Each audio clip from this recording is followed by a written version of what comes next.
അതായത് നമ്മൾക്ക് 2-3 ക്ലാസ്സുകൾ നമ്മൾ കഴിഞ്ഞു. ഇന്ന് നമ്മൾ ഉദ്ദേശിച്ചത് രോഗം, കീടം എന്നീ വിഷയങ്ങളാണ്. എൽ സി എടുത്തിട്ടിരുന്നതും ആണ് രോഗം, ഒരു രോഗം, അതിന് പരിഹാരം, ഇങ്ങനെയാണ് എടുത്തിട്ടിരുന്നത്.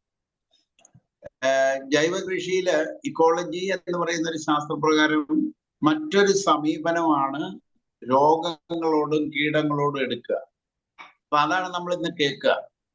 അപ്പൊ നിങ്ങൾ ശരിക്കും പ്രായോഗികമായി കൃഷി ചെയ്യുമ്പോൾ ഉണ്ടാകുന്ന രോഗങ്ങളെ തടുക്കാൻ ഇപ്പൊ LC തന്നിട്ടുള്ള മെഷറുകൾ എടുക്കണം. അതോടൊപ്പം കീടങ്ങളെ നിയന്ത്രിക്കാനായിട്ടുള്ള തരുന്നതും അത് എടുത്തുകൊള്ളണം. അതൊരു പ്രായോഗിക പാഠങ്ങളുടെ ഭാഗമാണ്.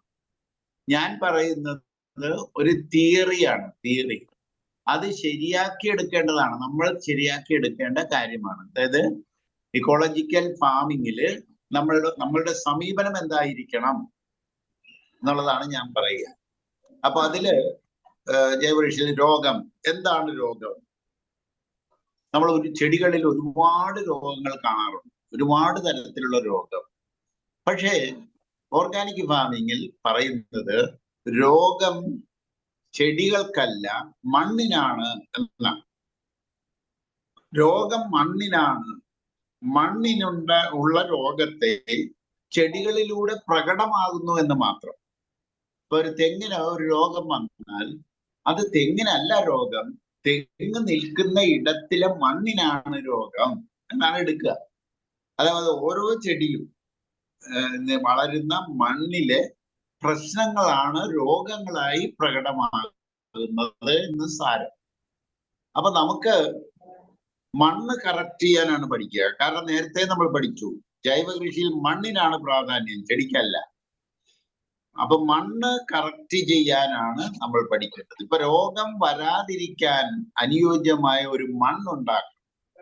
അങ്ങനെ വരുമ്പോൾ ഓരോ ചെടിക്കും ഓരോ മണ്ണുണ്ട്. ഓരോ ചെടിക്കും മണ്ണിന്റെ pH കറക്റ്റ് ആയിരിക്കണം. മണ്ണിലെ കാർബണിന്റെ തോത് ഒരു നിശ്ചിത തോത് കറക്റ്റ് ആയിരിക്കണം. ഇത് വളരെ വലിയ ആഴത്തിലുള്ള പഠനങ്ങൾ വേണ്ട ഒരു വിഷയമാണ്, വളരെ ആഴത്തിൽ വേണ്ട. ഇന്നേ വരെ അങ്ങനെ ഒരു പഠനം നടന്നിട്ടുമില്ല. ഒരു ചെടിക്ക് ഇപ്പൊ ഒരു തക്കാളി വളരണമെന്നുണ്ടെങ്കിൽ തക്കാളിക്ക് ഒരു മണ്ണുണ്ട്, വെണ്ട വളരണമെന്നുണ്ടെങ്കിൽ വെണ്ടയ്ക്ക് ഒരു മണ്ണുണ്ട്, ഇനി മത്തൻ വളരണമെന്നുണ്ടെങ്കിൽ തണ്ണിമത്തൻ വളരണമെന്നുണ്ടെങ്കിൽ അതിനൊരു മണ്ണുണ്ട്. അതിന്റെ മൂന്നിന്റെയും pH ഡിഫറന്റ് ആയിരിക്കും. ഇപ്പൊ നമുക്ക് ചീര എന്ന് പറയുന്ന ഒരു ചെടിയെ നമുക്ക് pH 6 വളർത്താം. എന്നാൽ കുരുമുളക് എന്ന് പറയുന്ന ചെടിക്ക് അതിന്റെ pH 8 മേളിലായിരിക്കണം. കാരറ്റ്, കാബേജ്, കോളിഫ്ലവർ പോലെയുള്ള ഇംഗ്ലീഷ് വെജിറ്റബിൾ എന്നറിയപ്പെടുന്ന അത് നമ്മൾ ഇപ്പൊ കേരളത്തിൽ ധാരാളമായി ചെയ്തു വരുന്നുണ്ട്. അപ്പൊ അതിന്റെ മണ്ണിന്റെ pH 8 ആയിരിക്കണം. ഇനി കുമ്പളം, വെള്ളരി വർഗങ്ങൾ എല്ലാം, തണ്ണിമത്തൻ പോലെയുള്ളത്, സലാഡ് വെള്ളരി, കുമ്പളം ഉള്ളത്, പിന്നെ സ്നേക്ക് ഗാർഡ് എന്ന് പറയുന്ന പടവലം, കോവല്, ചൊരക്ക, ഇതുപോലെയുള്ള സാധനങ്ങൾക്ക് ആൽക്കലൈൻ കൂടുതലായതുകൊണ്ട് തന്നെ മണ്ണിന്റെ pH 8 ആയിരിക്കണം. വളരെ പ്രധാനമാണ്. ഇല്ലെങ്കിൽ രോഗം വരും. അതായത് മണ്ണിന്റെ pHന്റെ വേരിയേഷൻ കൊണ്ട് രോഗം വരും. അപ്പൊ ആ രോഗത്തിന് നമ്മൾ മരുന്നടിക്കണോ മണ്ണിന്റെ pH കറക്റ്റ് ചെയ്യണോ എന്നുള്ളതാണ് പ്രശ്നം. അപ്പൊ അത് pH കറക്റ്റ് ചെയ്ത് രോഗം മാറ്റുന്ന ഒരു നിലപാടിലേക്കാണ് ജൈവകൃഷി നീങ്ങുന്നത്. അപ്പൊ എപ്പോഴും നമ്മള് അതിപ്രധാനമായ കാര്യം മണ്ണിന്റെ pH കറക്റ്റ് ചെയ്യണം. ഓരോ ചെടിക്കും ഡിഫറൻ്റ് ആണെന്നും അറിഞ്ഞിരിക്കണം. അപ്പൊ അത് മനസ്സിലാക്കിക്കൊണ്ട് pH കറക്റ്റ് ചെയ്യാനുള്ള നടപടി എടുത്തില്ലെങ്കിൽ രോഗങ്ങൾ വന്നുകൊണ്ടേയിരിക്കും. അപ്പോ രോഗം ആ മണ്ണിന്റെ pH ആണ്. രോഗം മണ്ണിനാണ് എന്ന് പറയാനുള്ള കാരണം എന്താണ്? അതേമാതിരി തന്നെയാണ് ഒട്ടനവധി രോഗങ്ങൾ മണ്ണിന്റെ ട്രേസ് എലമെന്റ് ഡെഫിഷ്യൻസിയാണ്. മണ്ണിലെ ട്രേസ് എലമെന്റ്, ഇപ്പൊ ബോറോൺ, സിങ്ക്, വനേഡിയം, അയഡിൻ, ഇതുപോലെ ഒരുപാട് ട്രേസ് എലമെന്റ് വേണം. ഈ ട്രേസ്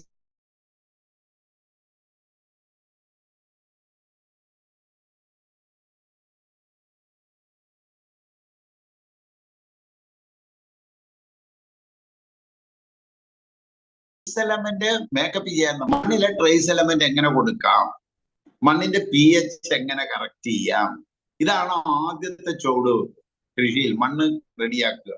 നിങ്ങൾക്ക് അത്ഭുതം തോന്നും, ചില ചെടികളുടെ വേണ്ട രീതിയിലുള്ള കാൽസ്യം കാർബണേറ്റ് കൊടുക്കുകയും ട്രേസ് എലമെന്റ് കൊടുക്കുകയും ചെയ്താൽ ഒരു രോഗവും വരില്ല, ഒരു ജീവിയും അതിനെ കുത്തുന്നില്ലതായിട്ട് കാണാൻ പറ്റും. അതായത് നമുക്ക് സ്വാഭാവികമായി വളരുന്ന ചില ചെടികൾ, സ്വാഭാവികമായി വളരുന്ന ചെടികളിൽ ഒരു അറ്റാക്കും ഇല്ലാത്തത് കാണും. ഞാനിവിടെ മുളക് അത് ഉണക്ക മുളക്, നമ്മൾ കടയിൽ നിന്ന് വാങ്ങുന്ന ഉണക്ക മുളകിന്റെ അരി വാങ്ങാൻ കിട്ടും. അരി ഒരു 1/2 കിലോ ഒക്കെ കിട്ടും. അതിന്റെ അരികൾ ചാക്കിനകത്ത് അവര് മുളക് വിറ്റ് കഴിയുമ്പോൾ പലചരക്ക് കടയിൽ ചാക്ക് കുടഞ്ഞെടുക്കുന്ന അരിയുണ്ട്. എല്ലാവർക്കും ചെയ്യാവുന്ന ഒരു കാര്യമാണ്. ഈ അരി ഒരു 1/2 കിലോയോ 1 കിലോയോ ഒക്കെ വാങ്ങാം. വാങ്ങിക്കൊണ്ടുവന്നിട്ട് മഴക്കാല ആരംഭത്തിന് പറമ്പ് മുഴുവൻ എറിയുക, ചുമ്മാ എറിഞ്ഞിട്ടുക. നിങ്ങളെ വിതക്കുകയും പിടിക്കുകയൊന്നും വേണ്ട. ഇതൊരു പരീക്ഷണത്തിന് ചെയ്യാൻ വേണ്ടി ഞാൻ പറയുന്നത്. അപ്പൊ ഇതിനകത്ത് ഒരുപാട് മുളക് കിളുത്ത് വരും. ഇതിൽ കുറെ മുളകുകൾ കരുത്തുറ്റ് വളരുന്നത് കാണാം. ഒരു 3 വർഷം വരെ ഒരു രോഗവും വരാതെ, ഒരു കീടവും കുത്താതെ ആ മുളകുകൾ വിളവ് തന്നിട്ടിരിക്കും. കാരണം ആ മുളകിന് ആവശ്യമായ സാഹചര്യം ആ മണ്ണിലുണ്ട് എന്നുള്ളത് കൊണ്ടാണ്. അതാണ് അവിടെ സ്വാഭാവികമായി ഒരു വിത്ത് വീണ് വളരുന്ന പോലെ വളരുകയാണ്. ഇത് നമുക്ക് മണ്ണിൽ ക്രിയേറ്റ് ചെയ്യാൻ പഠിക്കുന്നതാണ് കൃഷി. അതായത് ഒരു ചെടിക്ക് വേണ്ട മണ്ണ് ഏത് എന്ന് മനസ്സിലാക്കി അത്തരത്തിൽ മണ്ണൊരുക്കുക. ഇതാണ് കൃഷിയുടെ വിജയം. കൃഷിയുടെ വിജയം ഇതാണ്. നമുക്ക് വളരെ പ്രയാസമുള്ള ഒരു കാര്യമാണ്, നിസ്സാര കാര്യമല്ല. പക്ഷെ ചെയ്ത് വരുമ്പോൾ നമുക്കത് ശരിക്കും മനസ്സിലായി വരും. എനിക്കിവിടെ എൻ്റെ ഒരു സുഹൃത്തുണ്ട്, ഗീത ആൻഡ് സേതു, എഞ്ചിനീയർമാരാണ്. അവര് തക്കാളി കൃഷി ചെയ്തു. ആദ്യം തക്കാളി കൃഷി ചെയ്തപ്പോഴത്തേക്ക് മുഴുവൻ പുഴുവെടുത്ത് പോയി, പാട്ടരോഗം വന്നു പോയി. എന്നെ വിളിച്ചു. ഞാൻ ചെന്ന് നോക്കിയിട്ട് പറഞ്ഞു, ഇത് ശരിയാണ്, അതിന് വാട്ടരോഗം വന്നിട്ടുണ്ട്. കംപ്ലീറ്റ് പോയി, ഒറ്റ ദിവസം കൊണ്ട് എല്ലാം പാടി. നല്ല കരുത്തോടെ ആകർഷകമായി നിന്ന തക്കാളി മുഴുവൻ പോയി. അപ്പൊ അവർക്ക് ചോദിച്ചു എന്താ കാര്യം. ഞാൻ പറഞ്ഞു, നല്ലോണം കാൽസ്യം വേണ്ട ഒരു ചെടിയാണ്, അതിന്റെ pH കറക്റ്റ് ചെയ്ത് നിർത്തണം, നിങ്ങൾ ഒരു മണ്ണ് വേറെ ഉണ്ടാക്കുക. പതുക്കെ അവര് ചേഞ്ച് ചെയ്തു, മണ്ണ് ചേഞ്ച് ചെയ്യുക മാത്രമല്ല, എങ്ങനെയാണ് ചേഞ്ച് ചെയ്യണത് എന്ന് അവര് കുറിച്ചു വെച്ചു. അതായത് നമ്മൾ എന്താണ് മണ്ണിൽ ഇട്ടത് എന്ന് കുറിച്ചു വെക്കണം. സകലര് കുറിച്ചു വെക്കേണ്ടി ചെയ്തു. മണ്ണില് കാൽസ്യം കാർബണേറ്റ്, കക്കായുടെ പൊടി കൂടുതലിട്ട് ശരിയാക്കി ഒരു 3-4 പ്രാവശ്യം ചെയ്തു കഴിഞ്ഞപ്പോ തക്കാളിക്ക് രോഗം വരാത്ത രീതിയിൽ, കീടം കുത്താത്ത രീതിയിലുള്ള ഒരു മണ്ണ് അവർക്കുണ്ടാക്കാം. അത് അവർ സ്വയം നിരീക്ഷണത്തിലൂടെ അവർ ചെയ്തെടുത്താണ്. ഇത് പറഞ്ഞു കൊടുത്തപ്പോഴാണ്, മണ്ണാണ് പ്രധാനം. മണ്ണിന്റെ ഘടന ശരിയാക്കാൻ നിങ്ങൾ പഠിക്കുക. അതിനകത്തെ കാർബണിന്റെ തോത്, മണ്ണിന്റെ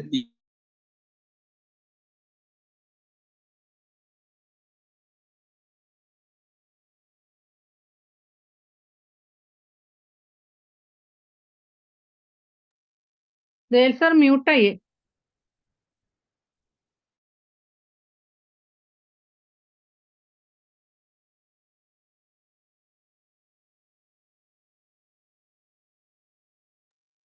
സാറേ മ്യൂട്ടായി പോയല്ലോ.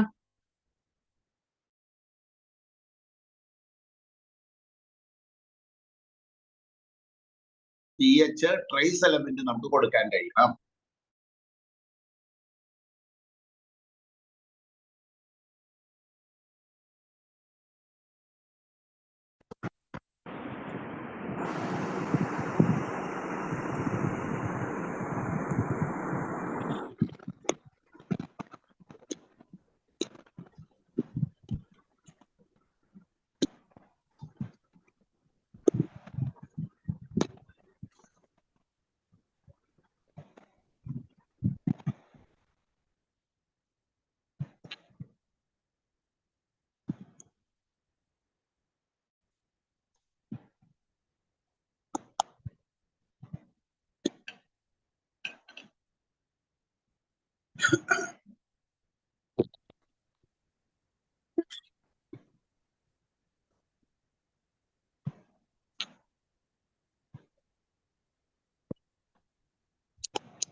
ജയൽ സാറേ മ്യൂട്ടായല്ലോ. ജയൽ സാർ, ജയൽ സാർ.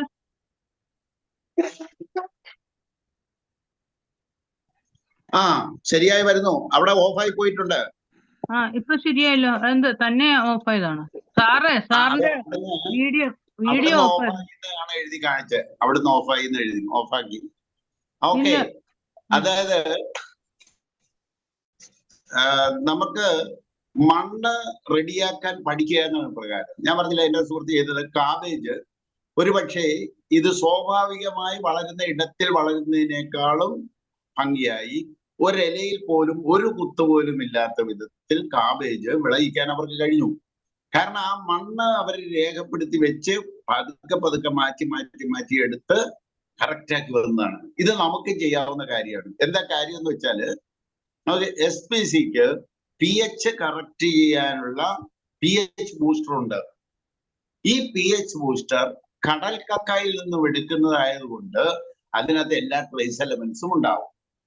അപ്പൊ ട്രേസ് എലമെന്റും pH കറക്റ്റ് ചെയ്യാനുള്ള കാൽസ്യം കാർബണേറ്റും ഒരുമിച്ചുള്ള ഒരു പ്രൊഡക്റ്റ് നമ്മളുടെ കയ്യിൽ ഉണ്ട് എന്നുള്ളതാണ് ഇതിന്റെ വിജയം. അപ്പൊ നല്ല കമ്പോസ്റ്റ് ഉണ്ടാക്കി ആ കമ്പോസ്റ്റിനകത്ത് ഈ pH ബൂസ്റ്റർ ചേർത്ത് നിങ്ങൾക്ക് വിവിധ തരം മണ്ണുണ്ടാക്കി അതിനകത്ത് ഓരോ ചെടി നട്ട് നിങ്ങൾക്ക് ഇത് പരീക്ഷിക്കാവുന്ന ഒരു സാധനമാണ്. ഏതായാലും ഒരു കാര്യം ഉറപ്പാണ്, കറക്റ്റ് മണ്ണുണ്ടാക്കിയ കറക്റ്റ് ഒരു ചെടിക്ക് വേണ്ട കറക്റ്റ് മണ്ണുണ്ടാക്കി ആ മണ്ണിൽ ആ ചെടി നട്ടാൽ ആ ചെടിക്ക് രോഗം വരില്ല. ഇത് ഒരു ഉറപ്പുള്ള കാര്യമാണ്. പക്ഷെ ഇത് കണ്ടെത്തേണ്ട ജോലി കർഷകന്റേതാണ്, ഗവേഷണ കേന്ദ്രത്തിൻ്റെതാണ്. അപ്പൊ നമ്മൾ ഇത് ചെയ്ത് ചെയ്ത് ചെയ്ത് പഠിക്കുക. അതാണ് ഈ സമീപനം. ഇതാണ് ഒരു രോഗത്തിന് മരുന്ന് തളിക്കുകയോ അതിന് പ്രതിവിധി കണ്ടെത്തുകയോ ചെയ്യുകയല്ല, മണ്ണ് കറക്റ്റ് ചെയ്യുക എന്നുള്ളൊരു നിലപാടിലേക്കാണ് വരേണ്ടത്. അതിൽ പ്രധാനപ്പെട്ടത് ഇതാണ്, pH കറക്റ്റ് ചെയ്യലും ട്രേസ് എലമെന്റും മണ്ണില് ആവശ്യത്തിന് കൊടുക്കുക. അപ്പൊ അത് നമുക്ക് മനസ്സിലായി എന്ന് ഞാൻ വിചാരിക്കുന്നു. രോഗം അതാണ്, രോഗത്തിനോടുള്ള സമീപനം അതാണ്. അതായത് രോഗം സസ്യത്തിനല്ല, ചെടിക്കല്ല, രോഗം മണ്ണിനാണ്. മണ്ണ് കറക്റ്റ് ചെയ്യാനാണ് നമ്മൾ ശ്രമിക്കേണ്ടത് എന്നാണ് അതിന്റെ സാരം. രണ്ടാമത്തത് കീടം. കീടത്തിനും മറ്റൊരു സമീപനമാണ്. കീടം വന്നു കഴിഞ്ഞാൽ അതിനെ റിപ്പല് ചെയ്യുന്ന പരിപാടിയല്ല ഇതിനകത്ത്, അല്ലെങ്കിൽ അതിനെ കൊന്നുകളയുന്ന പരിപാടിയല്ല. എന്താണ് കീടം? ഭൂമിയിൽ ഒരു ജീവിയും കീടമായി ഇല്ല. കീടം എന്നൊരു ജീവി ഈ ഭൂമിയിൽ ഇല്ല. ഒരു ജീവിയും പ്രകൃതിയിൽ അനാവശ്യമായി സൃഷ്ടിക്കപ്പെട്ടിട്ടില്ല. അതോടൊപ്പം ഒരു കാര്യം, ഒരു ജീവിയും അനധികൃതമായി പെരുകാനും പ്രകൃതി അനുവദിക്കില്ല. ഇതാണ് അതിനോടുള്ള ഒരു സമീപനം. അതായത് കീടം എന്ന് പറയുന്ന ഒരു ജീവിയില്ല, ഒരു അനാവശ്യമായി ഒരു ജീവിയും സൃഷ്ടിക്കപ്പെട്ടിട്ടില്ല. നമ്മളിപ്പോ ഒരുപാട് ജീവികളെ കീടം എന്ന് കണ്ടിട്ടുണ്ട്. അതിൽ മിത്രകീടമെന്നും ശത്രുകീടമെന്നും വിളിക്കുന്നുണ്ട്. ഈ മിത്രകീടമെന്നോ ശത്രുകീടമെന്നോ ഇല്ല. ഒരു ജീവിയും ഈ ഭൂമിയിൽ അനാവശ്യമായി സൃഷ്ടിക്കപ്പെട്ടിട്ടില്ല. അതോടൊപ്പം ഒരു ജീവിയും അനധികൃതമായി പെരുകാനും പ്രകൃതി അനുവദിക്കുന്നില്ല. അതായത് ഏതെങ്കിലും ഒരു ജീവി അനധികൃതമായി പെരുകിയാൽ അതിനെ കൺട്രോൾ ചെയ്യാനുള്ള ഒരു കൺട്രോളിങ് മെക്കാനിസം പ്രകൃതിയിൽ ഉണ്ടായിരിക്കും. ഇപ്പൊ 1 ഏക്കർ നെൽപ്പാടത്ത് ഒരു 5 ചാഴി ഇരിക്കുന്നു വിചാരിക്കുക. 5 ചാഴിയാണ് അവിടെ ഉള്ളത്.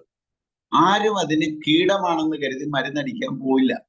കാരണം 5 ചാഴിയേ ഉള്ളൂ.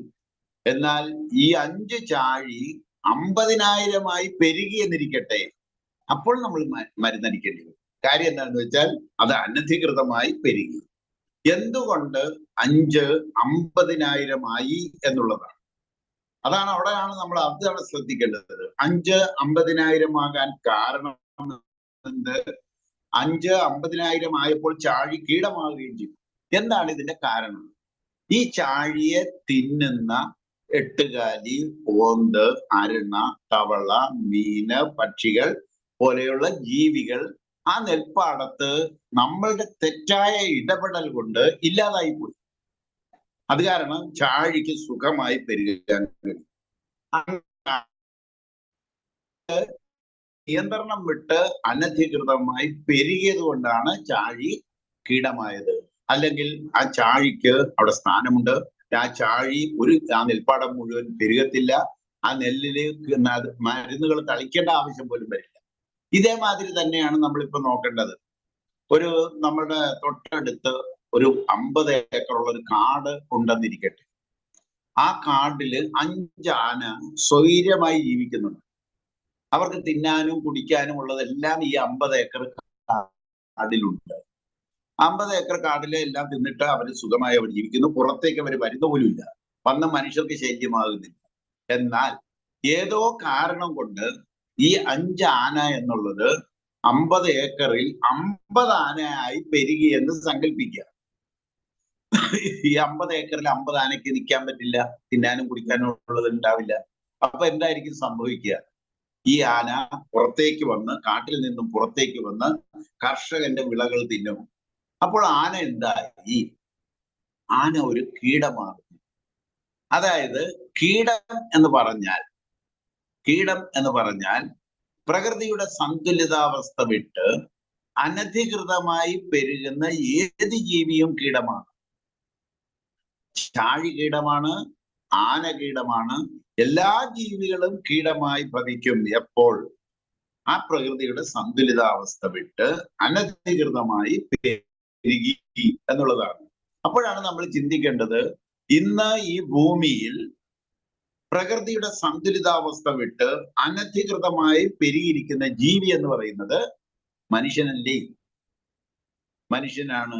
അപ്പൊ ആരാണ് യഥാർത്ഥ കീടം? യഥാർത്ഥ കീടം ആരാണ്? മറ്റുള്ള ജീവജാലങ്ങളുടെ കണ്ണിൽ ആരാണ് യഥാർത്ഥ കീടം?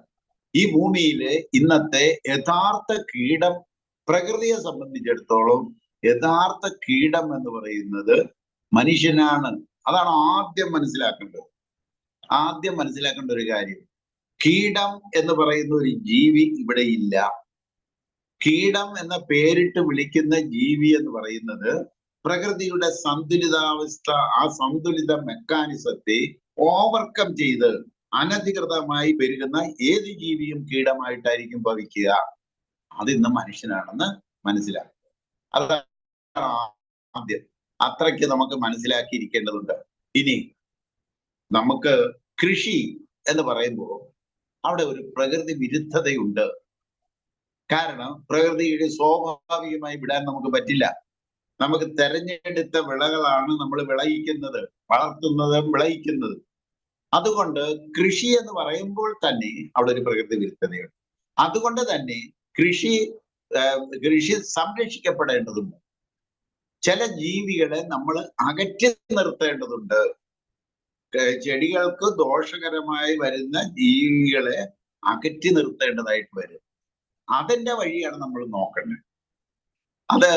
അതായത് ചില ജീവികൾ നമ്മുടെ വിളകൾക്കും ചിലകൾക്കും ചെടികൾക്കും ദോഷകരമായി വരുന്നവയെ അകറ്റി നിർത്തണം. കൊല്ലേണ്ട കാര്യമില്ലല്ലോ. അകറ്റി നിർത്തുകയാണ് വേണ്ടത്. അവരെ കൊല്ലാനുള്ള അവകാശം മനുഷ്യനില്ല. ഒരു ജീവിയെ ഒരു ഉറുമ്പിനെ പോലും കൊല്ലാനുള്ള അവകാശം ഈ ഭൂമിയിലെ ഒരു മനുഷ്യനും പ്രകൃതി കൊടുത്തിട്ടില്ല. പ്രകൃതിക്ക് അതിനൊരു മെക്കാനിസം ഉണ്ട്. അതനുസരിച്ച് വേണം നടക്കാൻ. നമ്മള് കീടനാശിനിയും അടിച്ച് ഈ കീടങ്ങളെ മുഴുവൻ കൊല്ലുമ്പോൾ അവിടെ ഒരു പ്രകൃതി നിയമ ലംഘനം നമ്മൾ ചെയ്യുന്നുണ്ട്. അതിന്റെ ശിക്ഷ നമുക്ക് കിട്ടും.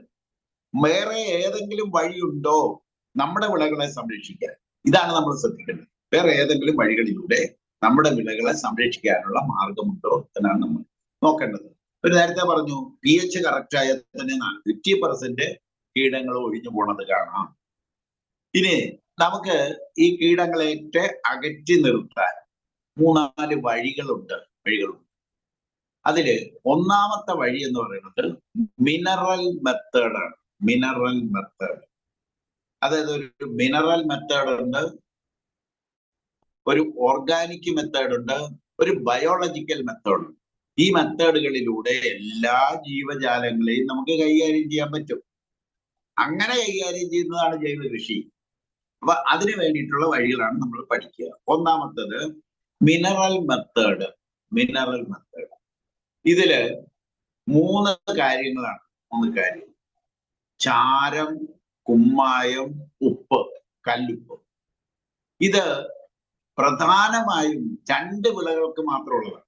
2 വിള, തെങ്ങിനും വാഴയ്ക്കും വേണ്ടിയുള്ള ഒരു മെത്തേഡാണ്. അതായത് തെങ്ങിലെ കീടങ്ങളെ കൈകാര്യം ചെയ്യുന്നതിനും രോഗങ്ങളെ ഇല്ലായ്മ ചെയ്യുന്നതിനും വാഴയിലെ രോഗങ്ങളെ കൈകാര്യം ചെയ്യുന്നതിനും വാഴയിലെ വണ്ടുകളെ മുഴുവൻ മാറ്റി നിർത്തുന്നതിനും വേണ്ടിയിട്ടുള്ള ഒരു സാധനമാണ് ഇത് 2 വിളകൾക്ക്, തെങ്ങിനും വാഴയ്ക്കും. ഇതില് 4 ലിറ്റർ ചാരം, നല്ല ഭസ്മം പോലത്തെ ചാരം എടുക്കും. 4 ലിറ്റർ ചാരം, 2 ലിറ്റർ കുമ്മായം. അതായത് കുമ്മായാണ് വേണ്ടത്, കക്കാപ്പൊടിയല്ല. നമ്മൾ ഉപയോഗിക്കുന്ന കാൽസ്യം കാർബണേറ്റ് അല്ല, കാൽസ്യം ഓക്സൈഡ് തന്നെ എടുക്കണം, കുമ്മായം എടുക്കണം. 4 ലിറ്റർ ചാരം, 2 ലിറ്റർ കുമ്മായം, 1 ലിറ്റർ കല്ലുപ്പ്. കല്ലുപ്പ് മാർക്കറ്റിൽ കിട്ടും. ഇപ്പോ കല്ലുപ്പ് വിളകൾക്ക് വേണ്ടിയിട്ട് എന്നുള്ള രീതിയിൽ കിട്ടും. പ്രിസർവേഷന് വേണ്ടി എന്ന് പറഞ്ഞപ്പോൾ ലേബലിൽ കല്ലുപ്പ് കിട്ടും. അത് വേണം മേടിക്കാൻ. അത് വീട്ടിലേക്കും അത് മേടിക്കണം, കൃഷികൾക്കും ഇത് മേടിക്കണം. ഇപ്പൊ 3 സാധനങ്ങൾ: ചാരം, കുമ്മായം, കല്ലുപ്പ്. ഇതെല്ലാം മിനറലുകളാണ്. മിനറൽ. അതുകൊണ്ടാണ് ഇതിന് മിനറൽ മെത്തേഡ് എന്ന് പേരിട്ടിരിക്കുന്നത്. 4 ലിറ്റർ ചാരം ഒരു 20 ലിറ്റർ കൊള്ളുന്ന ഒരു കന്നാസിനകത്തേക്ക് ഇടുക. 2 ലിറ്റർ കുമ്മായം, 1 ലിറ്റർ കല്ലുപ്പ്, 20 ലിറ്റർ വെള്ളം. 20 ലിറ്റർ വെള്ളത്തിൽ ഇത് ലയിപ്പിക്കുക. ഇതെല്ലാം കൂടി, ഇത് 3ഉം കൂടി ലയിപ്പിക്കുക. അപ്പൊ നമുക്കൊരു ലായനി കിട്ടും. ഒരു ലായനി, അതായത് 20 ലിറ്റർ വെള്ളത്തിൽ 4 ലിറ്റർ കുമ്മായം, 4 ലിറ്റർ ചാരം, 2 ലിറ്റർ കുമ്മായം, 1 ലിറ്റർ കല്ലുപ്പ്, 20 ലിറ്റർ വെള്ളത്തിൽ ലയിച്ച് കിട്ടുമ്പോൾ ഒരു ലായനി. ഇത് എത്ര കാലം വേണമെങ്കിലും കേടുകൂടാതിരിക്കുകയും ചെയ്യും. അപ്പൊ ഇതില് ഇത് എങ്ങനെയാണ് ഉപയോഗിക്കേണ്ടത്? ലായനിയായി. ലായനിയായി. ഇനി ഏതെങ്കിലും ഒരു കൃഷിയിടത്തിൽ വാഴയ്ക്ക് കുറുനാമ്പ് രോഗം വന്നിട്ടുണ്ട് എങ്കിൽ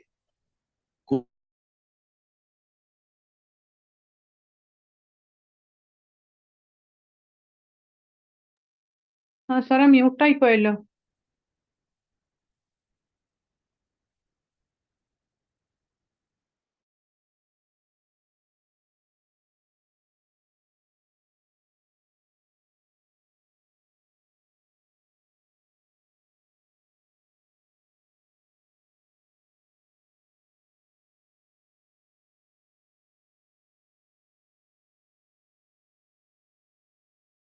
കുറുനാമ്പ് രോഗം എന്ന് പറഞ്ഞാൽ കൂമ്പടപ്പ് രോഗം. വാഴ കൂമ്പടച്ച് പോയിട്ട് കൂമ്പ്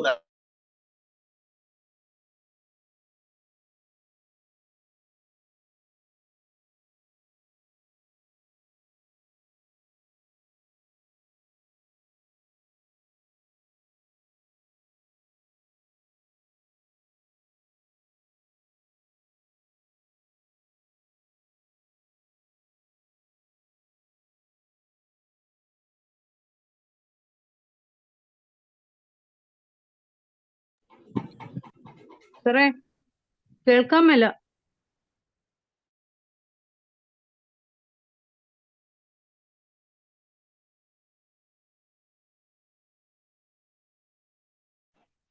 ഇപ്പോഴോ കേൾക്കാമോ? ഇപ്പോൾ കേൾക്കാം സാറേ. എന്താ ഇടയ്ക്ക് ഇത് ഇടയ്ക്കിടെ ഇപ്പോൾ വീണ്ടും അൺമ്യൂട്ടായി, മ്യൂട്ടായി. സാർ ജയൽ സാർ, പക്ഷെ സാറിന്റെ രണ്ടും മുമ്പ് തടമെടുത്തിട്ട്, ഒരു വാഴ തടമെടുത്തിട്ട് 3 ലിറ്റർ നമ്മൾ ഉണ്ടാക്കിയ ലായനി ഒഴിച്ച് നനയ്ക്കണം. 3 ലിറ്റർ ലായനി ആ മണ്ണിൽ ഒഴിച്ച്, ആ മണ്ണ് കുതിർത്ത്, വേറെ കുറച്ചുകൂടി വെള്ളം ഒഴിച്ച് അത് കുതിർത്ത് നല്ല മണ്ണ് കുതിർത്തിടണം. അതിനുശേഷം ഒരു 10 ദിവസം 12 ദിവസം കഴിഞ്ഞേ അതിനകത്ത് വാഴ വെക്കാവൂ. അല്ലെങ്കിൽ ഇത് 3ഉം വേര് വരാതിരിക്കാൻ കാരണമാകുന്ന ഒന്നാണ്. ഉപ്പിട്ടാൽ വേര് വരില്ല, ചാരമുണ്ടെങ്കിൽ വേര് വരില്ല, പിന്നെ കുമ്മായം ഉണ്ടെങ്കിലും വേര് വരില്ല. അതുകൊണ്ട്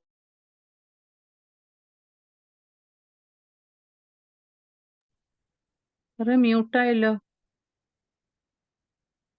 സർ. അവിടെ മ്യൂട്ടല്ല, പക്ഷെ കേൾക്കാൻ പറ്റില്ലല്ലോ. 10-12 ദിവസം ഇത്, അതായത് നമ്മള് ഒരു പുതിയ കൂമ്പടപ്പ് വന്നിട്ടുള്ള പറമ്പില് വാഴ പുതിയതായി വെക്കുന്നതിന് മുമ്പ് വാഴയ്ക്ക് ഒരു തടമെടുത്താൽ അതിനകത്ത് ഈ 3 ലിറ്റർ വെള്ളം ഒഴിച്ച് ആ മണ്ണിൽ കുതിർത്തിടണം.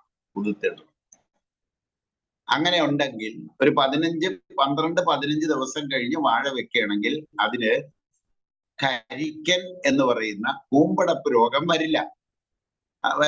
പക്ഷേ ഈ 12 ദിവസം 15 ദിവസം കാത്തിരിക്കാൻ നമുക്ക് ബുദ്ധിമുട്ടുണ്ട്. അവിടെ ബാക്ടീരിയൽ ആക്ഷൻ വേഗത്തിൽ കൊണ്ടുവരാൻ ഒരു വഴിയുണ്ട്.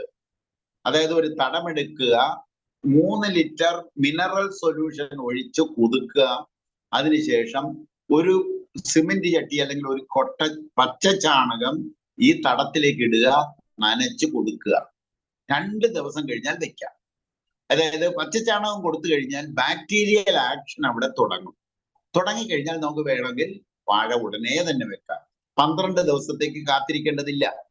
അതിനു വേണ്ടിയിട്ടാണ്, എളുപ്പത്തിൽ ചെയ്യാൻ വേണ്ടിയിട്ടാണ് ഇങ്ങനെ ചെയ്യാം. അപ്പൊ നമുക്ക്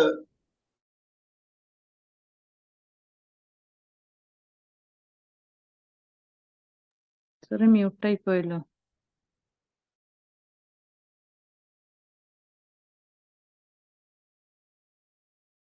ഒരു മിനറൽ സൊല്യൂഷൻ എന്താ ചെയ്യാ, മനുഷ്യരുടെ കാര്യങ്ങൾ.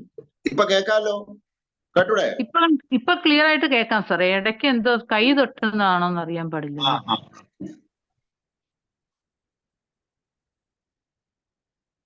അതായത് നമ്മളുടെ വാഴയ്ക്ക് ഇതിങ്ങനെ ഇട്ട് കഴിഞ്ഞാല് നിങ്ങൾക്ക് ഒരു പാട് പോലും, ഒരു കറുത്ത പാട് പോലും ഇല്ലാത്ത ഇഷ്ടം പോലെ വിത്തുകൾ അവിടുന്ന് കിട്ടും. ആ വാഴയ്ക്ക് കൂമ്പടപ്പ് രോഗം വരികയേയില്ല. അപ്പൊ ഇതൊരു ഇതായിട്ട് എല്ലാവരും മനസ്സിലാക്കി എടുക്കുക.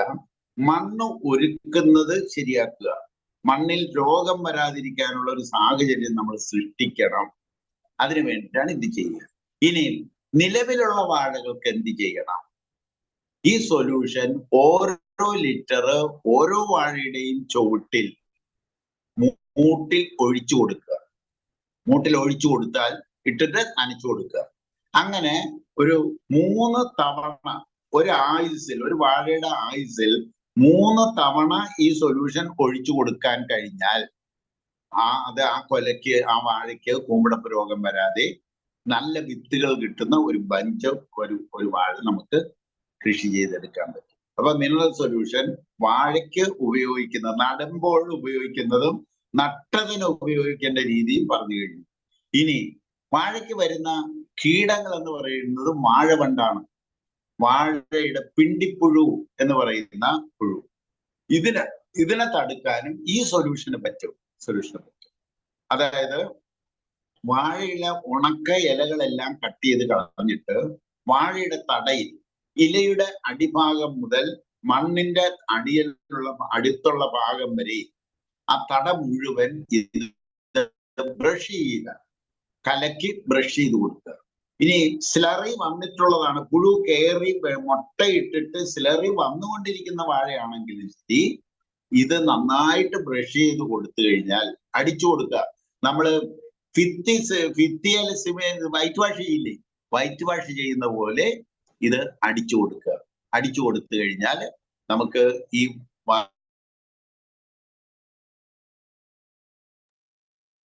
മ്യൂട്ടായി.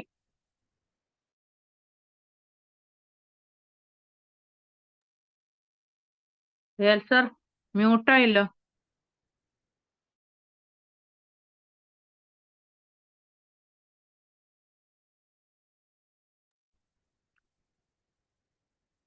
സാറിന്റെ കൈ മുട്ടുന്നാന്ന് തോന്നുന്നു. മ്യൂട്ടായി പോയല്ലോ സാർ. പിണ്ടിപ്പുഴു കയറി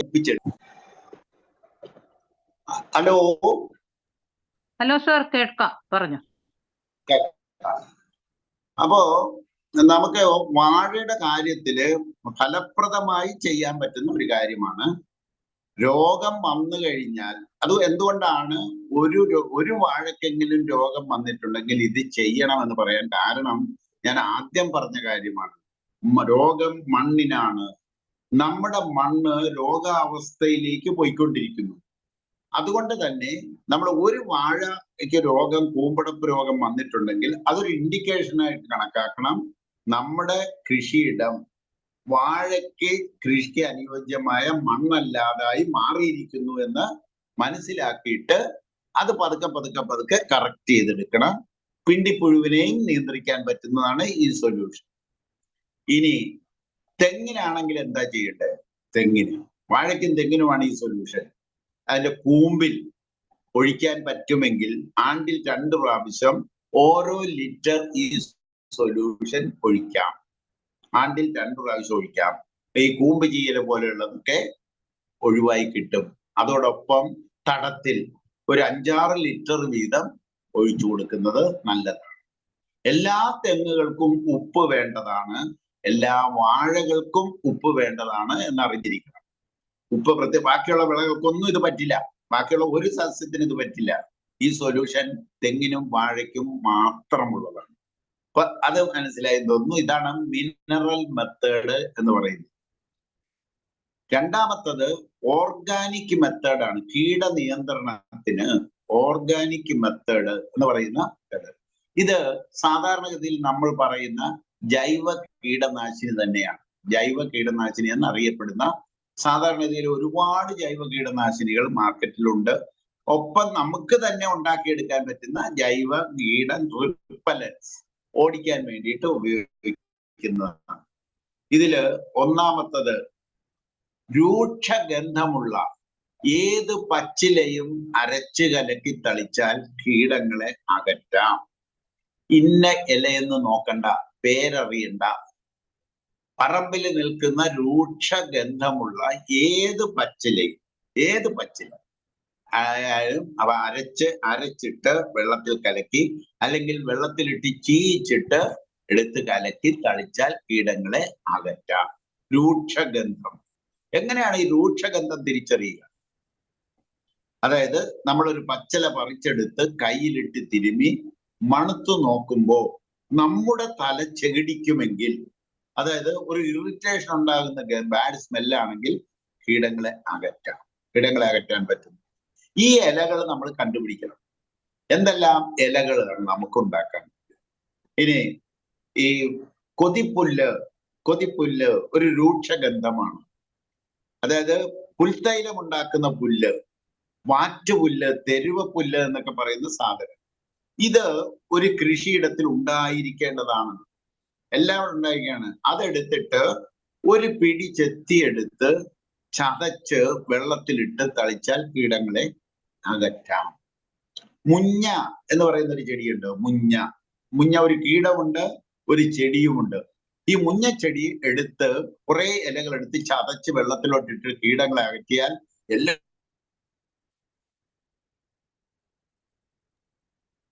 മ്യൂട്ടായി സാർ.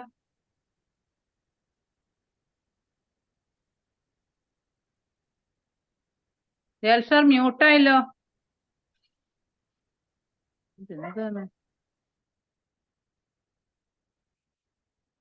എല്ലാ കീടങ്ങളും മുഞ്ഞ എന്ന് പറയുന്ന ചെടിയെയാണ് എല്ലാവരും ഉപയോഗിച്ചിരുന്നത്. തൊഴുത്തിൽ ഇട്ട് കൊടുക്കും. മുഞ്ഞ വെട്ടിക്കൊണ്ടുവന്ന് തൊഴുത്തിൽ ഇട്ട് കൊടുക്കും. പശുവും ആടും ഇതിന്റെ മേൽ കിടന്നു കഴിഞ്ഞാൽ ഒരൊറ്റ ചെള്ളില്ലാതെ അത് പോകും. കാരണം അതിന് ഭയങ്കര രൂക്ഷഗന്ധമുള്ള ഒരു ചെടിയാണ്. ഇപ്പൊ വളരെയധികം അന്യം നിന്ന് പോയിക്കൊണ്ടിരിക്കുന്ന ഒരു ചെടിയാണത്. ഈ മുഞ്ഞ ചെടി കണ്ടുപിടിച്ച ആളുകള് സംരക്ഷിച്ചു നിർത്തേണ്ടതാണ്. ഒരു സംരക്ഷിക്കപ്പെടേണ്ട ഒരു ചെടിയാണ് മുഞ്ഞ.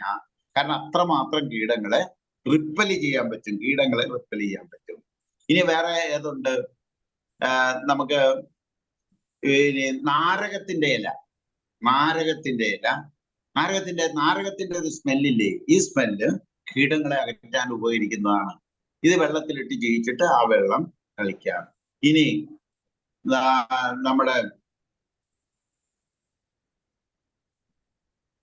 തുളസി പോലെയുള്ള സാധനങ്ങൾ, രൂക്ഷഗന്ധം കിട്ടുന്ന തുളസി, പനിക്കൂർക്ക ഭയങ്കര സ്മെല്ലുള്ളതാണ്. പനിക്കൂർക്കയും നാരകത്തിന്റെ ഇലയും കൂടി ചതച്ച് വെള്ളത്തിലിട്ടിട്ട് തളിച്ചാൽ ഏത് കീടങ്ങളെയും അകറ്റാം. അപ്പൊ കീടങ്ങളെ അകറ്റാനായിട്ട് മെയിൻ ആയിട്ട് നമ്മൾ ഉപയോഗിക്കുന്ന സാധനം എന്ന് പറയുന്നത് രൂക്ഷഗന്ധമുള്ള ഏത് പച്ചിലയും. ഇനി ശീമക്കൊന്നയുടെ ഇല ഉപയോഗിക്കാം. ശീമക്കൊന്നയുടെ ഇലയ്ക്ക് നല്ല രൂക്ഷഗന്ധമാണ്, അത് ഉപയോഗിക്കാം. ഇങ്ങനെ ഏതിലയും അരച്ച് കലക്കി തളിച്ചാൽ കീടങ്ങളെ അകറ്റാം. ഒന്നാമത്തത്. കയ്പ് രസത്തിന് കീടങ്ങളെ അകറ്റാം. കയ്പുള്ള എന്തും അരച്ച് കലക്കി തളിച്ചാൽ അല്ലെങ്കിൽ ചതച്ച് വെള്ളത്തിലിട്ട് അയച്ചാൽ കീടങ്ങളെ അകറ്റാം. കർഷകൻ ഇങ്ങനെ മനസ്സിലാക്കേണ്ടതുള്ളൂ. ഏതെങ്കിലും ഒരു പ്രദേശത്ത് നിങ്ങൾക്ക് കയ്പ് രസമുള്ളതുണ്ടെങ്കിൽ അതിനെ ചതച്ച് വെള്ളത്തിലിട്ട് മണിക്കൂറുകൾക്കുള്ളിൽ കീടങ്ങളെ അകറ്റാം. കയ്പ് രസമുള്ളത് എന്തൊക്കെയുണ്ടെന്ന് നമ്മൾ നോക്കുക. കരിങ്ങോട്ട എന്ന് പറയുന്ന ഒരു ചെടിയുണ്ട്, കാഞ്ഞിരമുണ്ട്, കിരിയാത്തുണ്ട്, അമൃതുണ്ട്. അതായത് കാഞ്ഞിരം, കരിങ്ങോട്ട, കിരിയാത്ത്, അമൃത്, ഇതെല്ലാം കയ്പുള്ളതാണ്. ഇനി നിങ്ങളുടെ അറിവിൽ ഏത് കയ്പുള്ള ചെടി കിട്ടിയാലും അതിനെ ഇടിച്ച് ചതച്ച് വെള്ളത്തിലിട്ട് ആ വെള്ളം തെളിച്ചാൽ കീടങ്ങളെ അകറ്റാം. നമ്മൾ ഇത്രേ മനസ്സിലാക്കേണ്ടതുള്ളൂ. കയ്പ് രസത്തിന് കീടങ്ങളെ അകറ്റാം.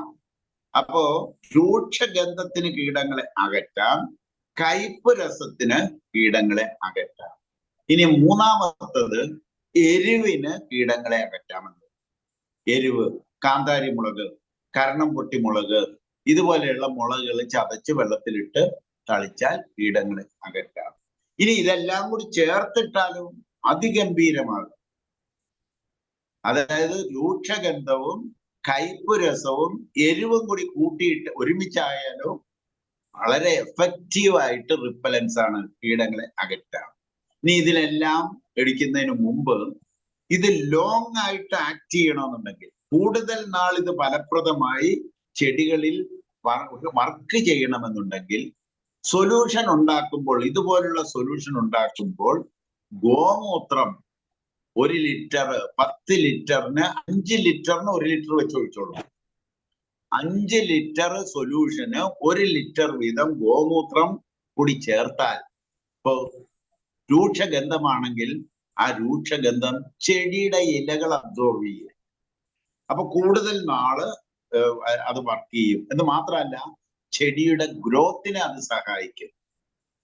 അത് കയ്പ് രസമുള്ള ലായനി ഉണ്ടാക്കുമ്പോഴും 5 ലിറ്ററിന് 1 ലിറ്റർ വെച്ച് ഗോമൂത്രം ചേർത്ത് സ്പ്രേ ചെയ്ത് കൊടുക്കുക, ചെടികൾക്ക് സ്പ്രേ ചെയ്ത് കൊടുക്കുക. ഇത് കയ്പിനും എരിവിനും രൂക്ഷഗന്ധത്തിനും ചെയ്യാം. ഏത് റിപ്പലൻസ് ഉപയോഗിച്ചാലും ശരി ഇതെല്ലാം ഉപയോഗിക്കാം. ആര്യവേപ്പിന്റെ ഇല നല്ല കയ്പാണ്. ആര്യവേപ്പിന്റെ ഇല കിട്ടാനില്ലെങ്കിൽ ആര്യവേപ്പിന്റെ നല്ല പിണ്ണാക്ക്, വേപ്പ് പിണ്ണാക്ക് ഇട്ടാല് നല്ല കയ്പ് രസം കിട്ടും. അപ്പൊ കയ്പുകളുടെ പല വിധത്തിലുള്ള സാധനങ്ങൾ ചേർത്തിട്ട് കീടങ്ങളെ നമുക്ക് അകറ്റാവുന്നതാണ്. കീടങ്ങളെ അകറ്റാം. അപ്പൊ കീടങ്ങളെ അകറ്റാനായിട്ട് 2 മെത്തേഡ് നമ്മൾ പഠിച്ചു. അതായത് മിനറൽ മെത്തേഡ്, ജൈവ മെത്തേഡ്. ഇനി വേറൊരു കാര്യം നമുക്ക് ചെയ്യാൻ പറ്റുന്നത് പുകയിടൽ. രാവിലെയും വൈകുന്നേരവും പുകയിടുന്നത്. മ്യൂട്ടായി പോയി.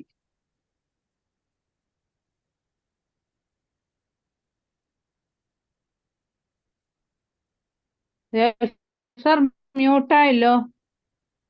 പുകയിടുന്നു. കീടങ്ങളെ അകറ്റാൻ അതിന്റെ മുകളിൽ ഏതെങ്കിലും പച്ച കളകൾ, പച്ചയായ കളകൾ പറിച്ച് അതിന്റെ മേളിൽ വെച്ച് തീയുടെ മേളിലോട്ട് വെച്ചാൽ നല്ല കട്ടിയുള്ള പുക കിട്ടും. ഈ പുക കീടങ്ങളെ റിപ്പല് ചെയ്യാൻ വളരെയധികം ഗുണകരമാണ്, വളരെയധികം ഗുണം. അപ്പൊ പുക ഇത് രാവിലെയും വൈകുന്നേരവും ഇടുക. ഇതില് വൈകുന്നേരങ്ങളിൽ പുകയിടുന്നത് 2 ഗുണമാണ്. 2 ഗുണം എന്താണെന്ന് വെച്ചാല്, ഈ കാർബൺ ഡൈ ഓക്സൈഡ്, ഈ പുക എന്ന് പറയുന്ന കാർബൺ ഡൈ ഓക്സൈഡ് ചെടികൾ എടുക്കുകയും അതിലെ കാർബൺ ഇലയുടെ അറ്റങ്ങളിൽ കാത്തിരിക്കുകയും സൂര്യൻ ഉദിച്ചു തുടങ്ങുമ്പോൾ തന്നെ പ്രൊഡക്ഷൻ ആരംഭിക്കുകയും ചെയ്യും. അപ്പൊ പുകയിടുന്നത് വളരെയധികം ഗുണങ്ങളാണ്, കീടങ്ങളെ റിപ്പല് ചെയ്യാൻ ഉപയോഗിക്കുന്ന സാധനങ്ങളാണ്. ഇതിന് പരാതിയായിട്ട് വരുന്നത് പുകയില കഷായം ജൈവ കീടനാശിനിയായി ഉപയോഗിക്കുന്നു എന്ന് പറഞ്ഞ് പുകയിലക്കകത്ത് ഒരുപാട് ടോക്സിൻ ഉണ്ട്, ഇത് ഭക്ഷണത്തിൽ വരില്ലേ എന്ന് ജൈവ കൃഷിക്കെതിരെയുള്ളവർ പ്രചരിപ്പിക്കുന്നുണ്ട്. പുകയില കഷായം എന്ന് പറയുന്ന ഒരു സാധനം ജൈവ കർഷക സമിതിയോ കൃഷി ഡിപ്പാർട്ട്മെന്റ് പറയുന്നത് പോലെ, അഗ്രികൾച്ചർ യൂണിവേഴ്സിറ്റി പറയുന്നത് പോലെ നമ്മുടെ MG യൂണിവേഴ്സിറ്റി പഠിപ്പിക്കുന്നില്ല. അത് പുകയില കഷായം അല്ല. ഇതിന്റെ ബേസിക്സ് പഠിപ്പിക്കുന്നത് നമ്മൾ ഏതെങ്കിലും കൃഷി ഓഫീസർമാരോ കൃഷി ഉദ്യോഗസ്ഥരോ കൃഷി പഠിച്ചവരോ ഇത് പറയുന്നുണ്ടാവാം. പക്ഷേ ജൈവ കൃഷി കേരളത്തിൽ പ്രചരിപ്പിച്ചു തുടങ്ങിയ കേരള ജൈവ കർഷക സമിതി പുകയില കഷായം റെക്കമെൻഡ് ചെയ്യുന്നില്ല. ഈ രീതിയിലുള്ള കാര്യങ്ങളാണ് റെക്കമെൻഡ് ചെയ്യുക. അതായത് രൂക്ഷഗന്ധം, കയ്പ് രസം, എരിവ്, പുക, ഇതാണ് ജൈവ മാർഗങ്ങളായി കീടങ്ങളെ കൈകാര്യം ചെയ്യാനായിട്ട് നിർദ്ദേശിച്ചിട്ടുള്ളത്. അപ്പൊ 2 കാര്യങ്ങൾ മനസ്സിലായി. ഇനി കീടനിയന്ത്രണത്തിന്റെ ശാശ്വത പരിഹാരം എന്ന് പറയുന്നത് ബയോളജിക്കൽ കൺട്രോൾ ആണ്. ഈ ബയോളജിക്കൽ കൺട്രോൾ കൃഷിയിടത്തിൽ കൊണ്ടുവരിക എന്നതാണ് കൃഷിയുടെ വിജയം. അതിന്റെ ശാശ്വത പരിഹാരം ഇതാണ്. അതായത് ഈ ജീവികളെല്ലാം, എല്ലാ ജീവജാലങ്ങളും മനുഷ്യരെ പോലെ തന്നെയാണ്. അതില് ഈ ജീവി സമൂഹത്തില് വെജിറ്റേറിയൻ ജീവികളുമുണ്ട്, നോൺ വെജിറ്റേറിയൻ ജീവികളുമുണ്ട്. വെജിറ്റേറിയൻ ജീവികളും നോൺ വെജിറ്റേറിയൻ ജീവികളുമുണ്ട്. ഇതില് വെജിറ്റേറിയൻ ജീവികളാണ് കൃഷിക്ക് ദോഷം. നോൺ വെജിറ്റേറിയൻ ജീവികൾ ഈ ജീവികളെ തിന്നുന്ന ജീവികളാണ്. ഇതിനെയാണ് മിത്രകീടങ്ങളെന്ന് ശത്രുകീടങ്ങൾ എന്നൊക്കെ വിളിക്കുന്നത്. വെജിറ്റേറിയൻ ജീവികളും നോൺ വെജിറ്റേറിയൻ ജീവികളും ഉണ്ട്, സാധാരണ പോലെ തന്നെയാണ്. അതില് ഈ നോൺ വെജിറ്റേറിയൻ ജീവികൾ കൃഷിയിടത്തിൽ ഉണ്ടായിരിക്കാൻ നമ്മൾ ശ്രദ്ധിക്കുക. ഇതേ വേണ്ടൂ. എല്ലാ ജീവജാലങ്ങളും കൃഷിയിടത്തിൽ ഉണ്ട്. അവ നശിച്ചു പോകാതെ ഓടിപ്പോകാതിരിക്കാനായിട്ട് നമ്മൾ ശ്രദ്ധിക്കുക. സകലത് അതായത് പ്രൈൻ മാൻഡീസ് എന്ന് പറഞ്ഞ ജീവികളുണ്ട്, കീടങ്ങളെ തിന്നുന്നതാണ്. 8കാലി കീടങ്ങളെ തിന്നുന്നതാണ്. പല്ലി കീടങ്ങളെ തിന്നുന്നതാണ്. ഓന്ത് കീടങ്ങളെ തിന്നുന്നതാണ്. അരിണ കീടങ്ങളെ തിന്നുന്നതാണ്. ഇങ്ങനത്തെയുള്ള ജീവികളെല്ലാം നമ്മുടെ കൃഷിയിടത്തിൽ ഉണ്ടായിരുന്നാൽ കീടനിയന്ത്രണം ഓട്ടോമാറ്റിക്കായിട്ട് ബയോളജിക്കൽ കൺട്രോൾ നാച്ചുറലായിട്ട് നടക്കും. പക്ഷെ ഇത് ഒരു പ്രാവശ്യമെങ്കിലും നിങ്ങൾ കീടനാശിനി തളിച്ചിട്ടുണ്ടെങ്കിൽ ഈ ജീവികളെല്ലാം അപ്രത്യക്ഷമാവുകയും അത് തിരിച്ചു വരാൻ ഒരുപാട് കാലതാമസം വരികയും മറ്റുള്ള ജീവികൾ പെട്ടെന്ന് വരികയും ചെയ്യും. അപ്പൊ അതുകൊണ്ട് ഒരു കാരണവശാലും കീടനാശിനി പ്രയോഗങ്ങൾ കൃഷിയിടങ്ങളിൽ ചെയ്യരുത്. ജൈവമാർഗങ്ങൾ, ഒട്ടനവധി ജൈവമാർഗങ്ങൾ ജൈവ പ്രൊഡക്റ്റുകൾ തന്നിട്ടുണ്ട്. അതൊക്കെ നിങ്ങൾ ഉപയോഗിക്കാം. സ്വന്തമായും നമ്മൾ ഇത് മനസ്സിലാക്കിയിട്ട് കീടങ്ങളെ നിയന്ത്രിക്കാനുള്ള മാർഗങ്ങൾ നോക്കുക. ഇനി ഏറ്റവും സുരക്ഷിതമായ ബയോളജിക്കൽ കൺട്രോൾ എന്ന് പറയുന്നത് പക്ഷികളാണ്. പ്രകൃതിയിലെ പക്ഷികൾ. ഈ പക്ഷികൾ സമയായോ എൽസി? ഇല്ല സാർ, ഇല്ല, 24 ആയുള്ളൂ. നമുക്ക് ഇതുകൂടി പറഞ്ഞു നിർത്താം. അതായത് പക്ഷികൾ കീടനിയന്ത്രണത്തിന്റെ ശാശ്വത പരിഹാരത്തില്, ബയോളജിക്കൽ കൺട്രോളിന്റെ ശാശ്വത പരിഹാരത്തില് ഏറ്റവും സേഫ് ആയിട്ട് വർക്ക് ചെയ്യുന്നത് കിളികളാണ്. അതിൽ 1-2 കിളികൾ മാത്രമാണ് പ്രശ്നകാരികളായിട്ട്. അതിലൊന്ന് തത്തയും മറ്റൊന്നും മയിലുമാണ്. തത്തയും മയിലയും നമ്മൾ മാനുവലായിട്ട് തന്നെ ഓടിക്കേണ്ടി വരും. അപ്പൊ അത് വേണം. ബാക്കിയുള്ള സകല പക്ഷികളെ നോക്കുക. ഒരു മാടത്ത നമ്മുടെ വീട്ടിൽ, നമ്മുടെ പറമ്പിൽ, തെങ്ങിലോ മരത്തിലോ കൂട് വെച്ചിട്ടുണ്ടെങ്കിൽ ആ മാടത്തയ്ക്ക് 3 കുഞ്ഞുങ്ങളുണ്ടെങ്കിൽ ഈ 3 കുഞ്ഞുങ്ങൾക്കും അമ്മയ്ക്കും അച്ഛനും കൂടി 1/2 കിലോ ജീവി വേണം പ്രോട്ടീന് വേണ്ടിയിട്ട്. വിട്ടില് പോലെയുള്ളത്, പാറ്റ പോലെയുള്ളത് അനങ്ങുന്ന ജീവികളെ മുഴുവൻ വേണം. ഈ അമ്മയും അച്ഛനും, മാടത്തെ അമ്മയും അച്ഛനും നമ്മുടെ പറമ്പിൽ നിന്നും ദൂരെ പോവില്ല. കാര്യം എന്താണെന്ന് വെച്ചാല് അവിടെ കുഞ്ഞുങ്ങളുണ്ട്. കുഞ്ഞുങ്ങളെ വിട്ടിട്ട് ദൂരെ പോയി അവര് ഇര തേടില്ല. എല്ലാം അമ്മയും അച്ഛനും തുരുവരാ കൊണ്ടുവന്ന് കുഞ്ഞുങ്ങൾക്ക് തീറ്റ കൊടുക്കും. ഈ 3 കുഞ്ഞുങ്ങൾക്കും അമ്മയ്ക്കും അച്ഛനും കൂടി 1/2 കിലോ ജീവി വേണം ഒരു ദിവസം. എന്ന് പറഞ്ഞാൽ എവിടെയെല്ലാം ഈ ജീവികൾ ഇരിപ്പുണ്ടോ ഇതെല്ലാം ഇവർ തപ്പി. അപ്പൊ ഒരു ഒരു ഫാമിലി, മാടത്തയുടെ ഫാമിലി നമ്മുടെ കൃഷിയിടത്തിൽ ഉണ്ടാക്കാൻ നമ്മൾ ശ്രമിച്ചാൽ വളരെ സുരക്ഷിതല്ലേ? അതിനു വേണ്ടി വന്നാൽ മാടത്തേക്ക് ഒരു കൂട് തെങ്ങിലോ മരത്തിലോ വെച്ചു കൊടുക്കാൻ പറ്റും. നമ്മള് കൃത്രിമമായി കൂട് വെച്ചു കൊടുക്കാം. ചെറിയ ദൂരത്തിലൂടെ കയറാൻ പറ്റുന്ന ദൂരം ഉണ്ടാക്കി പെട്ടി പോലെ ഉണ്ടാക്കി കൊണ്ട് വെക്കാം. ഞാൻ ഉണ്ടാക്കി വെച്ചതാണ്. ഉണ്ടാക്കി വെച്ചാൽ ഉടൻ തന്നെ മാടത്തെ വന്ന് കൂട് കൂട്ടി. മാടത്തെ വന്ന് കൂട് കൂട്ടി കഴിഞ്ഞാൽ നമ്മുടെ കീടനിയന്ത്രണത്തിന് നല്ലത്. ഉപ്പൻ എന്താ ചെയ്യുക? പറമ്പില് ഓടി നടന്ന് അവിടെ ഇവിടെയൊക്കെ ഉള്ള കീടങ്ങളെ മുഴുവൻ പെറുക്കി എടുത്തോണ്ടിരിക്കും. ഉപ്പൻ കീടങ്ങളെ പെറുക്കി തിന്നുന്ന ജീവൻ നിരന്തരമായി പറമ്പിൽ ചുറ്റി നടക്കും. ഒരു പറമ്പില് ഒരു ഉപ്പന്റെ ഫാമിലി താമസമായി കഴിഞ്ഞാൽ എല്ലാ ദിവസവും എല്ലാവരും നിരീക്ഷിക്കുക. എല്ലാ ദിവസവും അവരിങ്ങനെ വട്ടത്തിൽ കറങ്ങി കീടങ്ങളെ പെറുക്കുന്ന കാണാം. ഓലഞ്ഞാലി, ഓലയുടെ അടിയിൽ തൂങ്ങിക്കിടന്നിട്ട് ഇലയുടെ അടിയിലുള്ള കീടങ്ങളെ പെറുക്കുന്ന ജോലിയാണ് ഓലഞ്ഞാലി. തുന്നാരൻ എന്ന് പറയുന്ന 2 ഗ്രാമുള്ള അടക്കാക്കിളിയുണ്ട്. ഇവരെ ഇലയുടെ ചാർത്തിൽ, ഇല അറ്റത്ത് വന്നിരുന്നിട്ട് അവിടെയുള്ളത് കീടങ്ങളെ പെറുക്കും. ഇനി മരത്തടിയിൽ ഉള്ളത് പോടൻ അല്ലെങ്കിൽ മരം കൊത്തി എന്ന് പറയുന്ന മ്യൂട്ടായി പോയി സാറേ. മരം കൊത്തി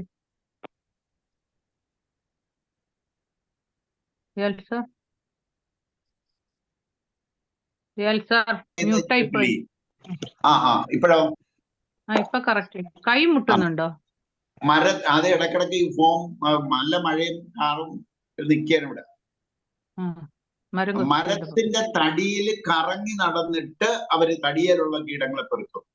ഇനി ഏതെങ്കിലും ഒരു പോടിന്റെ ഉള്ളിലാണ് ഇരിക്കുന്നതെങ്കിൽ ഈ മരം കൊത്തി ഒരു കാര്യം ചെയ്യും. കൊക്ക് കൊണ്ട് അതിന്റെ ചുണ്ട് കൊണ്ട്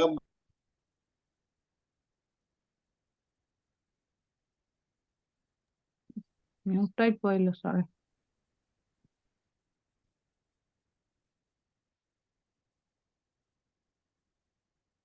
മരത്തില് കടകടകടാന്ന് പുറത്തേക്ക് തല നീട്ടിയാൽ ഉടനെ അതിനെ പിടിച്ചെടുക്കും. അങ്ങനെ പുഴുക്കളെ പെറുക്കുന്ന ഒരുപാട് സംവിധാനങ്ങൾ കിളികളുടെ കാണാം. ഇനി വേറൊരു വിട്ടില് ഒരു സ്ഥലത്ത് നിന്നും പറന്ന് വേറൊരു സ്ഥലത്തേക്ക് പോണ വഴി റാഞ്ചി പിടിക്കാൻ കാക്കത്തമ്പരട്ടി പോലെയുള്ള ഒരു വിഭാഗം ജീവികളുണ്ട്. മണ്ണില് നിലത്ത് ഓരോ ഇലയും എടുത്ത് മറിച്ചിട്ട് കരിയില കിളികൾ എന്ന് പറയുന്ന ഒരു വിഭാഗം കിളികളുണ്ട്. നിങ്ങളൊന്ന് ശ്രദ്ധിച്ചാൽ നിങ്ങൾക്ക് കാര്യമായിട്ടൊരു വിവരം. മണ്ണില് ഉള്ള കീടങ്ങളെ പെറുക്കാൻ കരിയില കിളികൾ പോലെയുള്ള വിഭാഗം, ഇലച്ചാർത്തിൽ പെറുക്കാൻ ഒരു വിഭാഗം, തടിയിൽ പെറുക്കാൻ വേറൊരു വിഭാഗം, പറന്ന് നടക്കുന്നതിനെ റാഞ്ചി പിടിക്കാൻ ഒരു വിഭാഗം. എന്തെല്ലാം സംവിധാനമാണ് പക്ഷികളിലൂടെ പ്രകൃതി ബയോളജിക്കൽ കൺട്രോൾ നടപ്പിലാക്കി വരുന്നത്. ഈ കിളികളെല്ലാം കൃഷിയിടത്തിലേക്ക് ആകർഷിക്കപ്പെടണം. ബോധപൂർവം നമ്മൾ ചില കാര്യങ്ങൾ ചെയ്യേണ്ടതുണ്ട്. കിളികൾക്ക് വെള്ളം വെച്ചു കൊടുക്കുക, ഭക്ഷണം വെച്ചു കൊടുക്കുക, കൂട് വെച്ചു കൊടുക്കുക. അതുങ്ങൾക്ക് ഇരിക്കാൻ പറ്റുന്ന ഏതെങ്കിലും കൃഷിയിടത്തിന്റെ ഒരു മൂലയിൽ കുറച്ച് മരങ്ങളുടെ കൂട്ടം, ഒരു കാട് പോലെ ഉണ്ടാക്കി വെച്ചു കൊടുക്കുക. അങ്ങനെയൊക്കെ ചെയ്യും. അങ്ങനെ ഉണ്ടാക്കി വെച്ചാൽ അതിനകത്ത് വെള്ളിമൂങ്ങ വരും. വെള്ളിമൂങ്ങ വന്നു കഴിഞ്ഞാൽ വെള്ളിമൂങ്ങയ്ക്ക് ഒരു ദിവസം 8-10 എലി വേണം. എലിയുടെ നിയന്ത്രണം വെള്ളിമൂങ്ങ നോക്കിക്കൊള്ളും. മത്ത എന്ന് പറയുന്ന കൊച്ചു ജീവികളുണ്ട്. അത് രാത്രി കാലങ്ങളിൽ വണ്ടിനെ പിടിച്ചു തിന്നുന്നതാണ്. ഇങ്ങനെ കിളികളുടെ ഒരു സമൂഹം തന്നെ നമ്മുടെ ചുറ്റുവട്ടത്തുണ്ട്. കീടനിയന്ത്രണത്തിനുള്ള ജോലി അവരെ നമ്മളങ്ങോട്ട് ഏൽപ്പിച്ചാൽ രാവും പകലും കീടങ്ങളെ നിയന്ത്രിക്കാനുള്ള പെർഫെക്റ്റ് സംവിധാനം ഇവിടെയുണ്ട്. ഇതാണ് കീടനിയന്ത്രണത്തിന്റെ ശാശ്വതമായ പരിഹാരം, അല്ലാതെ വേറെ ഒന്നുമല്ല.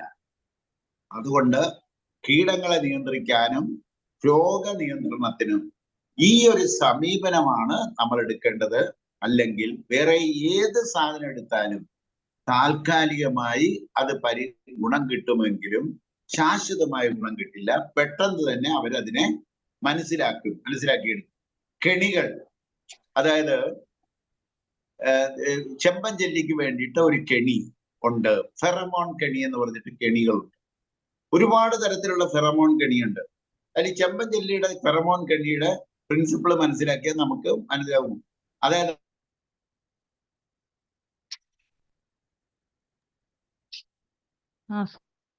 സാറേ മ്യൂട്ടായി പോയല്ലോ, സാറ് പോയി.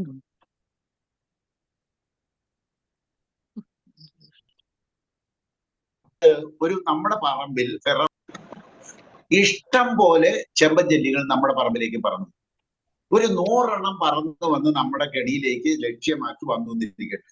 95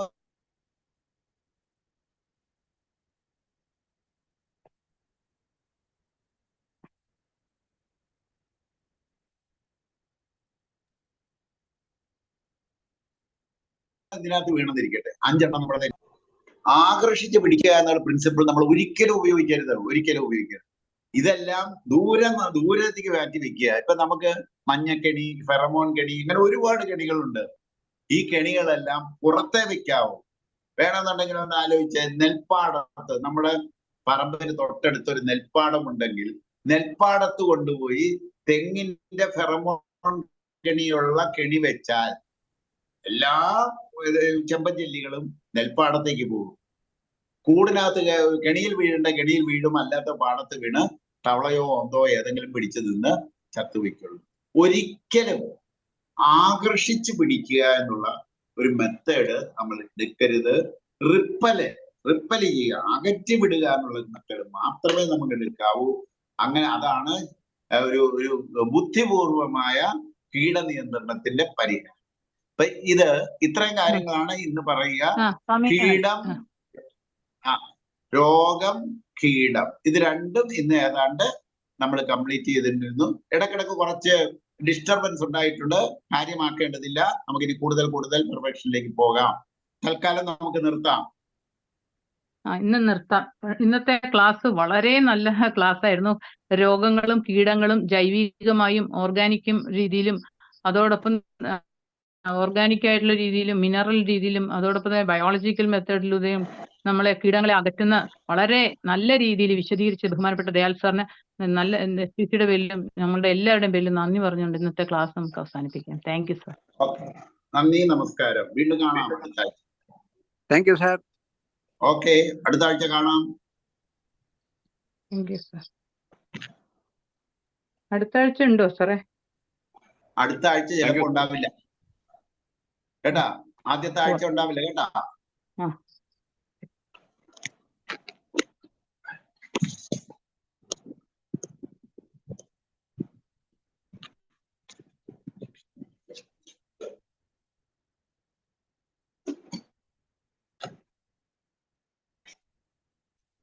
അവര് പോയാ? ഞാൻ ഓർത്ത് നിങ്ങൾ കടന്നു.